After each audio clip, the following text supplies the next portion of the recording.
اقوام متحدہ کی پہلگام واقعے پر پاکستانی موقف کی تائید، بھارتی پروپیگنڈا مسترد۔ مئی میں بھارتی حملہ پاکستان کی خود مختاری، عدم مداخلت کے اصولوں کی سنگین خلاف ورزی قرار۔ UN خصوصی ماہرین کی پاک بھارت جنگ پر رپورٹ جاری۔ رپورٹ میں بھارتی جارحیت پر پاکستان کا دفاع کا حق تسلیم۔ بھارت کے یک طرفہ اقدامات پر اقوام متحدہ کے ماہرین کے سخت اعتراضات۔ رپورٹ کے مطابق 7 مئی کو بھارت نے آپریشن سندور کے تحت پاکستان کی حدود میں طاقت کا استعمال کیا۔ بھارتی طرز عمل اقوام متحدہ چارٹر کے خلاف ہے۔ بھارتی حملوں میں شہری علاقے نشانہ بنے، مساجد متاثر ہوئیں، متعدد شہری شہید اور زخمی ہوئے۔ پاکستان نے پہلگام واقعے پر غیر جانبدار اور شفاف تحقیقات کا مطالبہ کیا۔ بھارت پہلگام حملے میں پاکستان کے ملوث ہونے کے کوئی ثبوت پیش نہیں کر سکا۔ دہشت گردی کے نام پر یک طرفہ فوجی طاقت استعمال کرنے کا کوئی حق تسلیم شدہ نہیں۔ بھارتی طرز عمل بڑے تصادم کا خطرہ پیدا کر سکتا ہے۔ پاکستان کا اقوام متحدہ خصوصی ماہرین کی رپورٹ کا خیر مقدم۔ صدر آصف علی زرداری نے سنتاس معاہدے کی یک طرفہ معطلی اور جارحانہ بھارتی رویے سے متعلق رپورٹ کے مشاہدات کو سراہا۔ صدر مملکت نے کہا، پانی کے بہاؤ کو متاثر کرنے والی کارروائیاں پاکستان کے حقوق کی خلاف ورزی ہیں۔ UN اسپیشل ماہرین کی رپورٹ بھارتی طرز عمل سے بڑھتے عالمی خدشات کی عکاس ہے۔ دوسرے ممالک میں بھارتی مداخلت اور قتل و غارت خطرناک رجحان کی نشاندہی کرتی ہے۔ بھارت اقلیتوں کو دیوار سے لگانے کی پالیسی پر عمل پیرا ہے۔ UN ماہرین کی رپورٹ نے بھارت کے غیر ذمہ دارانہ ریاستی طرز عمل کو بے نقاب کر دیا۔ بھارت کی جانب سے آبی جارحیت، دریائے چناب میں پانی کی سطح میں بڑے پیمانے پر کمی۔ بھارت نے دریائے جہلم اور نیلم کا پانی بھی روک لیا۔ پانی کی آمد صرف 3000 کیوسک رہ گئی۔ 4 روز قبل پانی کی آمد 5000 کیوسک سے زائد تھی۔ دریائے چناب میں 4 روز پہلے 10,000 کیوسک پانی آ رہا تھا، جو اب 5000 کیوسک رہ گیا۔ Indus water commissioner Mehr Ali Shah کا کہنا ہے، بھارتی واٹر کمشنر نے ابھی تک پاکستان کے خط کا جواب نہیں دیا۔ 16 دسمبر کو چناب میں پانی کا بہاؤ صرف 1800 کیوسک تھا۔ بھارت پاکستان آنے والے دریاؤں کے پانی کا ڈیٹا بھی شیئر نہیں کر رہا۔ کوئی فریق یک طرفہ طور پر سنتاس معاہدے کو معطل نہیں کر سکتا۔ اقوام متحدہ کے خصوصی ماہرین نے پاکستانی موقف کی تصدیق کر دی۔ رپورٹ میں طے شدہ طریقہ کار بائی پاس کر کے یک طرفہ معطلی غیر قانونی قرار۔ سنتاس معاہدے کو ہیلڈن ایمبیس کرنے کے بھارتی اعلان پر گہری تشویش کا اظہار۔ بھارتی میٹیریل بریچ کی دلیل کمزور قرار۔ رپورٹ کے مطابق پانی روکنے کا بوجھ براہ راست عام پاکستانی کے حقوق پر پڑتا ہے۔ سرحد پار حق آب میں مداخلت سے اجتناب لازم ہے۔ پانی کو سیاسی یا معاشی دباؤ کا آلہ نہیں بنایا جا سکتا۔ معاہدہ اس وقت تک نافذ رہتا ہے جب تک دونوں حکومتیں نئے معاہدے کے ذریعے اسے ختم نہ کریں۔ بھارت کی وجہ سے سنتاس معاہدے میں بگاڑ کی نشاندہی۔ انڈس واٹر کمیشن کے سالانہ اجلاس 2022 کے بعد نہیں ہوئے۔ بھارتی اقدامات سے جنوبی ایشیا میں امن و استحکام کو شدید خطرات ہیں۔ پاکستان واضح کر چکا، پانی روکنا یا اس کا رخ موڑنا جنگی اقدام تصور ہوگا۔ نائب وزیر اعظم اسحاق ڈار کا اسلام آباد میں غیر ملکی سفارتکاروں سے خطاب، کہا، بھارت نے اپریل میں سنتاس معاہدہ یک طرفہ معطل کیا۔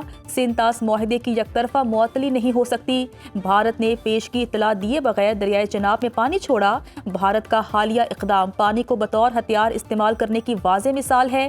معاہدے کے تحت ضروری ڈیٹا اور معلومات پاکستان کو فراہم نہیں کی گئی۔ کشن گنگا اور رتلے جیسے منصوبے تکنیکی شرائط کی خلاف ورزی ہیں۔ بھارتی اقدامات سے پاکستان کی غذائی سلامتی کو خطرہ لاحق ہے۔ اقوام متحدہ کے 5 سوالات پر مودی سرکار کی راہ فرار۔ UN اسپیشل ماہرین نے 60 روز گزرنے پر رپورٹ جاری کر دی۔ اقوام متحدہ خصوصی ماہرین نے سنتاس معاہدے پر مودی سرکار کو سوال نامہ بھیجا۔ کیا بھارت کے پاس اپنے لگائے ہوئے الزامات کا کوئی ثبوت ہے؟ کیا بھارت طاقت کے غیر قانونی استعمال پر انسانی زندگیوں کے نقصان کا ازالہ اور اس پر معافی مانگے گا؟ کیا بھارت سنتاس معاہدے کی ذمہ داریاں ادا کرے گا؟ کیا بھارت پاکستان کے قانونی حقوق اور بنیادی انسانی حقوق کی پاسداری کرے گا؟ کیا بھارت سنتاس معاہدے کی ڈسپیوٹ ریزولیوشن کی شقوں کی پاسداری کا ارادہ رکھتا ہے؟ بھارت نے مسئلہ کشمیر کے پرامن حل اور کشمیریوں کو حق خود ارادیت دینے کے لیے کیا اقدامات کیے ہیں؟ اقوام متحدہ کے ماہرین نے واضح کیا، بھارت کے جواب رپورٹ کے ساتھ ویب سائٹ پر آویزہ کیے جائیں گے۔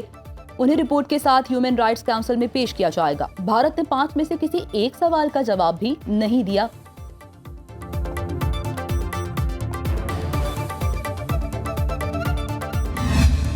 2025 عالمی سطح پر پاکستان کی سفارتی کامیابیوں کا سال رہا۔ مارکہ حق میں فتح نے پاکستان کی ساکھ کو نئی بلندیوں پر پہنچا دیا۔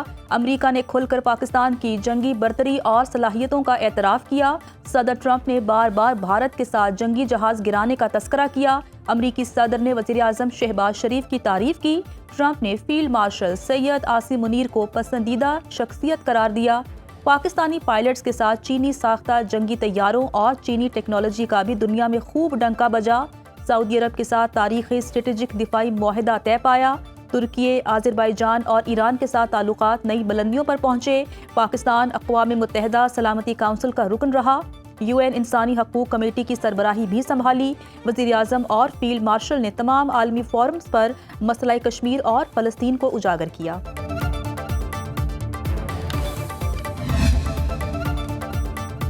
اقوام متحدہ نے افغان طالبان رجیم کی مکمل ناکامی، لاقانونیت اور افراتفری بے نقاب کر دی۔ رپورٹ کے مطابق افغانستان میں داعش، TTP، القاعدہ، جماعت انصار اللہ سمیت دیگر دہشت گرد گروہ سرگرم ہیں۔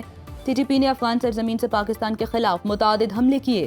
افغان طالبان رہنما ہیبت اللہ کے احکامات افغانستان بھر میں نافذ نہیں ہو رہے۔ افغانستان میں دہشت گرد گروہ بااختیار ہیں جو آزادانہ کارروائیاں کرتے ہیں۔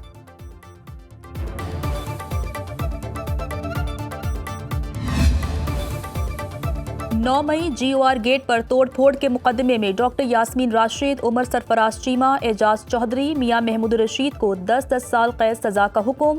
انسداد دہشت گردی عدالت لاہور نے شاہ محمود قریشی کو جرم ثابت نہ ہونے پر بری کر دیا۔